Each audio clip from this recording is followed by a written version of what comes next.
आज का जो अपना टॉपिक है वो ये है प्रतिशत, यानी कि प्रतिशत से संबंधित अपने जो क्वेश्चन है वो आप करेंगे आगे। तो इसमें हम जैसे क्वेश्चन लिखते हैं कि किसी संख्या का 16% 80 है, यानी कि ऐसे भी लिख सकते हैं किस संख्या का 16% 80 है, यानी वह संख्या ज्ञात करो जिसका जो 16% है वो 80 है।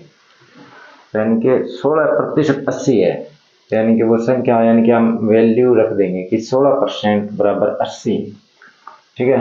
तो वो संख्या होगी 80/16, और ये प्रतिशत है ना इसके अपोजिट में 100 लग जाएगा, क्योंकि 16 के आगे प्रतिशत है, तो ये हो जाएगा 16 5 80, यानी 500 आ जाएगा।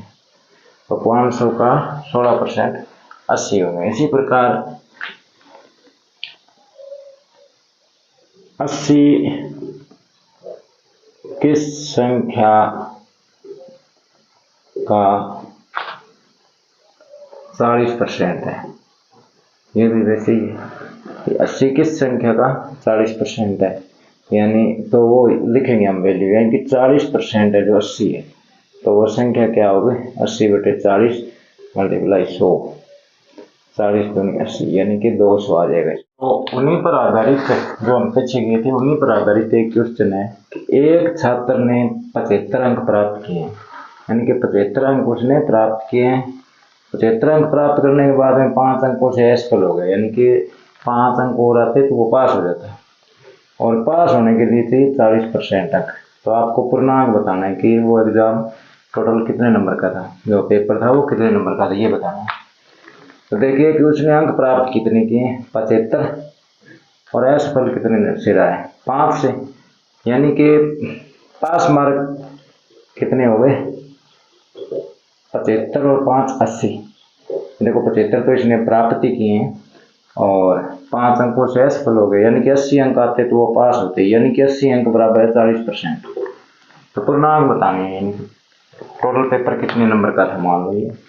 अब वो ये जैसे हमने पीछे किया था कि 40% किस संख्या का 40% 80 है, यानी कि 40% 80 है, तो बराबर 80/40 गुना 100, 0042, यानी कि 200 अंक का है।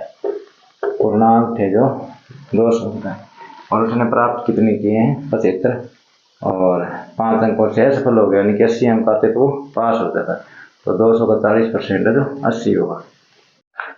अब ठीक है, ऐसे ही एक क्वेश्चन हो रहा है, जैसे हम मान लेते हैं यहाँ पे लिख देते हैं कि एक छात्र ने 130 अंक प्राप्त किए और वो 20 अंकों से अनुत्तीर्ण हो गए, यानी कि असफल हो गए, और पास होने के लिए मान लो 30% अंक चाहिए।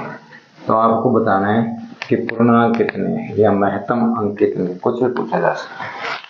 तो उसने अंक प्राप्त कितने किए 130, और 20 अंक और आते तो वो पास हो जाता। तो आप यहाँ देखिए कि उसी प्रकार है, यानी कि 150 अंक आते तो 30% अंक प्राप्त कर लेता, मतलब कि 30% है जो 150 है। तो पूर्णांक कितने, तो 150/30 गुना 100, 3 5 15, यानी कि 500 अंक का वो जो पेपर का पर्चा है जो 500 अंक का था।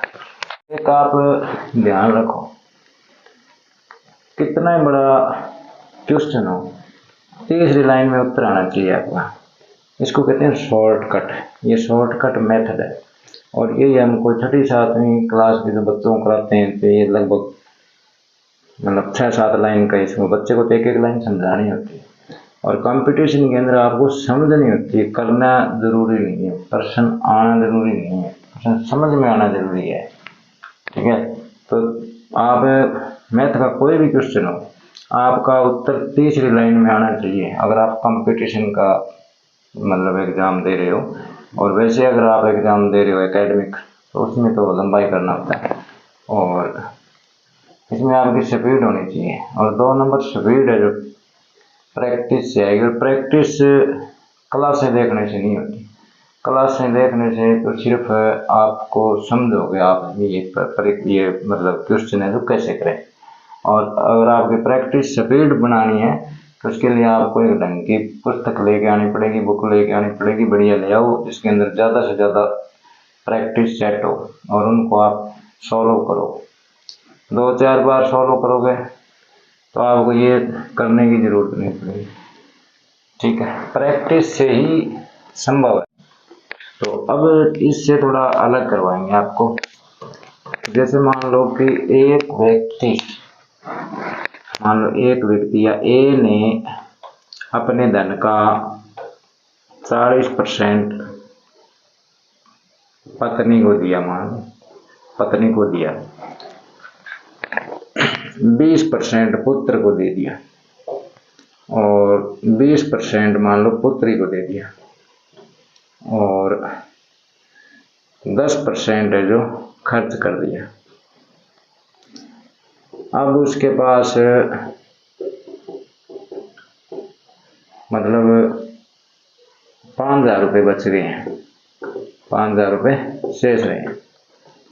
तो बताओ प्रारंभ में उसके पास कितना धन था, यानी कि सीधा ही है, इसमें कोई दिक्कत वाली बात नहीं है। जोड़ लो उसने टोटल उसने कितना मतलब खर्च कर दिया, ये खर्च ही मान लो आप दिए हैं। तो देखो कितने 40 और 20 60 और 20 80 और 10 90 खर्च कर दिए उसने, मतलब 90 उसने अपने धन का 90 जो दे दिया, कहीं खर्च कर दिया, पुत्री को दे दिया, पुत्र को दे दिया, पत्नी को दे दिया। पीछे कितना रह गया? 100%। आपको बताया था 100% माना 100 में से 90 इसने कर दिया। अब उसके पास रह गए 10% और उसकी वैल्यू है 5,000, यानी रुपये 10% बचे, मतलब 5,000 बचे।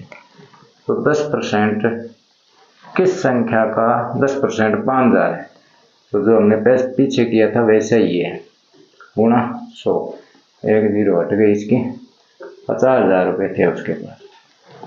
मतलब तरीका एक ही लगाना है, फिर कितना ही बड़ा क्वेश्चन आ जाए और किसी प्रकार से भी आ जाए, आपको इसी तरीके से करना है, वैल्यू रखनी है।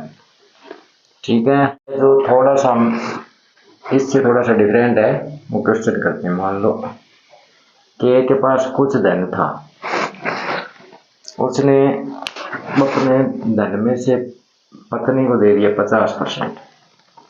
अब शेष का उस जो पहले करवाया था उसमें थोड़ा सा इसमें डिफरेंस है, शेष का 50% दे दिया पुत्री और शेष का 80% दे दिया पुत्र को। अब उसके पास 5,000 रुपये शेष बच गए। तो बताइए कि उसके पास कुल धन कितना था शुरू में। तो ये दो ही टाइप के क्वेश्चन पूछे जा सकते हैं इसमें। तो इसमें देखो अब आप जोड़ना मत है, 50 50 और 180 कर दो, गलत हो जाएगा। जो वैल्यू है वो 100% से कम ही रहेगी इसकी जो वैल्यू है। तो देखो 50 तो इसने पत्नी को दे दिया, तो 100 रुपये मानते हैं, 50 मतलब परसेंट है तो 100 रुपये मानते हैं इसको। इसके ए के पास मान लो कि 100 रुपये थे शुरू में, 100 में से 50 इसने पत्नी को दे दिया, तो शेष कितना बचा? 50 रुपये।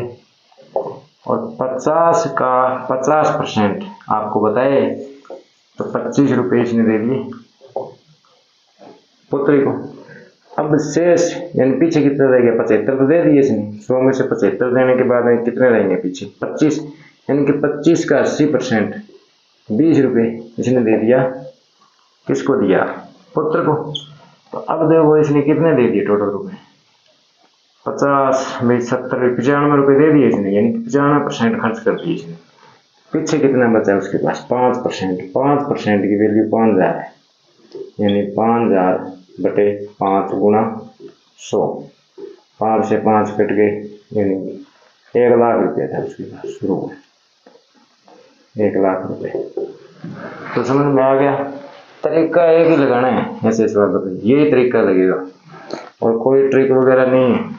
हर एक क्वेश्चन की ट्रिक अलग अलग होती है, तो ये ट्रिक से बढ़िया है, सीखो इसको।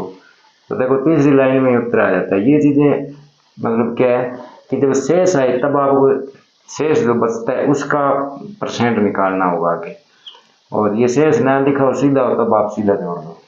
जो इससे पहले वाला क्वेश्चन किया था वो तो सीधा ही था, उसमें शेष का चक्कर नहीं था।